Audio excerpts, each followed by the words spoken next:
दंतेवाड़ा में पदस्थ 3 शिक्षक मन बस्तर संभाग के दंतेवाड़ा जिला ले निकल के हिमालय पर्वत श्रृंखला के एवरेस्ट बेस कैंप तक पहुंचिन। ये सफर ला सफलतापूर्वक ट्रैकिंग करके शिक्षक मन दंतेवाड़ा जिला के नाम रोशन करिन। बतादन के दंतेवाड़ा जिला में पदस्थ कमल किशोर रावत, सुजीत सिंह चौहान, देवेंद्र सोनी तीनों उत्साही शिक्षक मन 2 साल पहले ले हिमालय पर्वत के बेस कैंप में ट्रैकिंग करे के प्लान करत रहिन।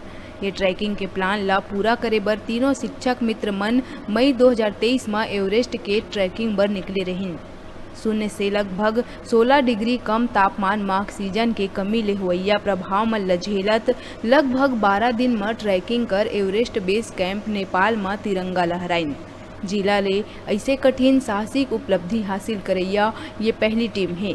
एवरेस्ट के ऊंचाई लगभग 8,848 मीटर है और 5,364 मीटर में एवरेस्ट के बेस कैंप स्थित है, जेला ईबीसी के नाम ले जाने जाते। जिहाँ तक पहुँचे बर 130 किलोमीटर के लंबा चढ़ाई और कठिन पैदल ट्रैक के माध्यम ले पहुँचे जाते।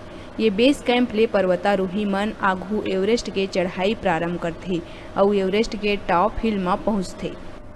अभी जो हमने यात्रा की है एवरेस्ट बेस कैंप की, ईबीसी ट्रैक इसका नाम है और ये संसार के कठिनतम ट्रैक्स में से एक माना जाता है और इसकी यात्रा करना अपने आप में एक अद्भुत अनुभव है। और सुजीत सर, मैं और देवेंद्र सोनी सर हमारे साथ गए हुए थे और ये जो इस यात्रा का अनुभव अगर हम बताना चाहें तो ये काफ़ी दुष्कर कठिन है इस ट्रैक को कर पाना, क्योंकि यहाँ पर मौसम आपको जो है आपकी परीक्षा लेता है। ऑक्सीजन की कमी हो जाती है वहाँ पर, उसके अलावा एक्यूट माउंटेन सिकनेस का आप शिकार हो जाते हैं वहाँ पर।